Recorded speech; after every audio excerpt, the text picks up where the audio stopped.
I'm ready to print my final project, and I have all my supplies before I start inking things up and getting ready.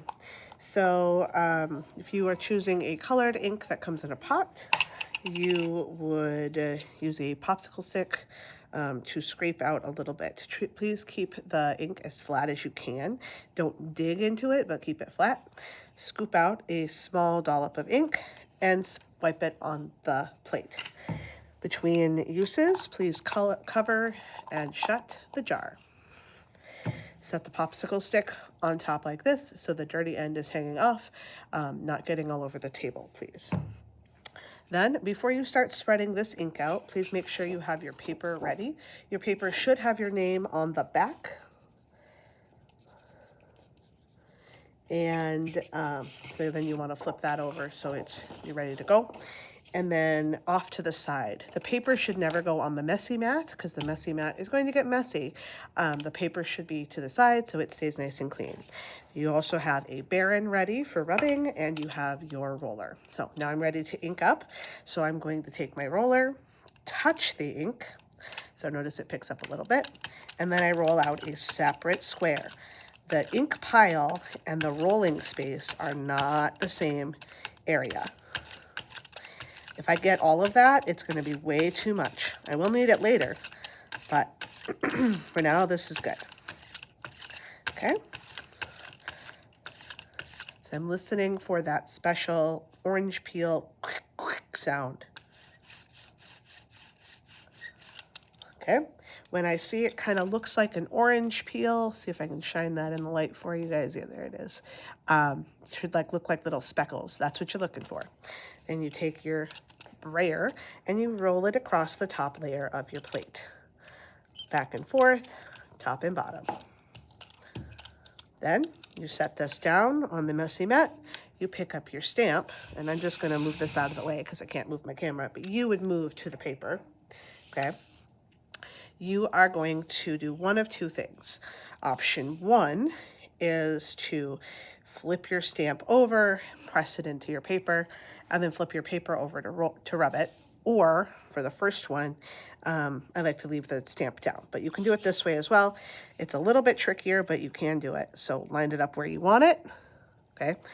Gently make sure it's making good contact. Flip it over without letting your stamp move.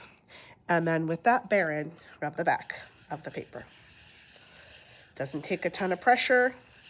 We're just making sure that paper has good contact. We're not pounding. There's no noise with this, just rubbing. Okay, then I'm going to gently peel that paper off. I should have a nice clean print. And then I go back to my messy mat and I ink it up again. My stamp would never ever go like that because you're not going to get good ink transfer. That texture is going to collapse and it's not going to create the texture that you want for printing.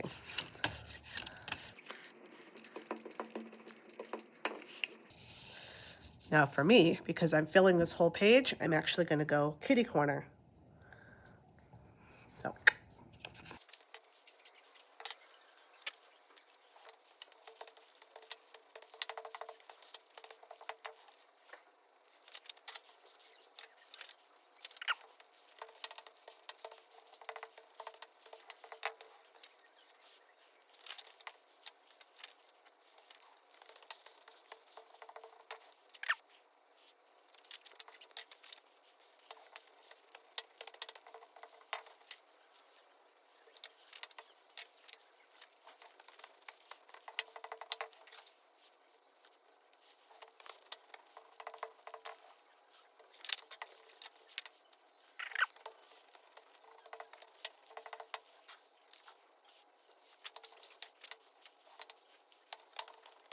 Honestly, I should be getting some more ink, but I only have one stamp left to do, so I'm not going to waste it. So at this point, this would go on the drying rack, and I would wash my stamp and I would wash my supplies unless someone else needed these colors and these tools immediately.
To wash your brayer, rub your hands in the ink under the water and rub on the brayer. You don't need any soap. You don't need any tools. Just rub the ink. It will come right off. And yeah, it's going to go on your hand, but we'll wash your hands in a second after you're done with everything. This then, check those edges, can go in the drying rack or back in the drawer, actually, would be the best place for it. That way someone else can use it. Your stamp, you want to rub, get the edges. Okay, that looks good. And then take paper towel and put this back in your pouch. And the plate, same deal, you rub with your hand.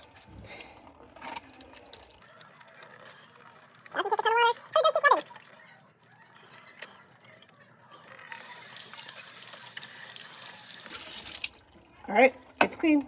I'm done.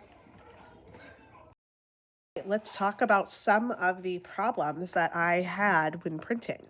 So in a few places with the negative cutout, you can see I might have had too much ink.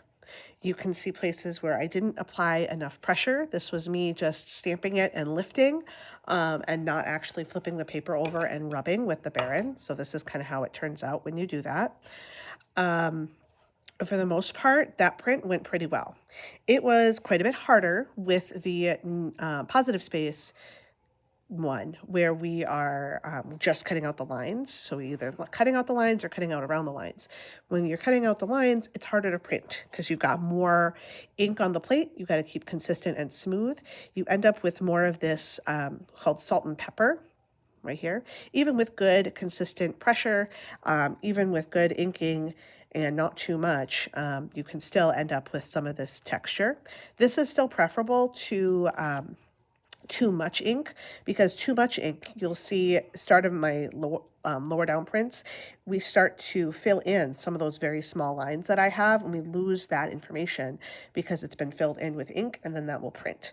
So you need to be careful that you're not doing too much. This one, you can see I kind of smooshed the stamp as I was going, and so before I flipped it, and you can see it kind of did a little wiggle and moved the stamp when I was printing. And so now it's double printed, and a lot of that information, because it's so delicate, was lost.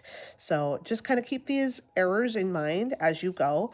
Even, people who've done this a lot will still make errors. And so it's okay if yours looks like this and like this for most of it. Like, that's okay. You'll get a couple of good ones. And that is really the goal with our first experience with real printmaking.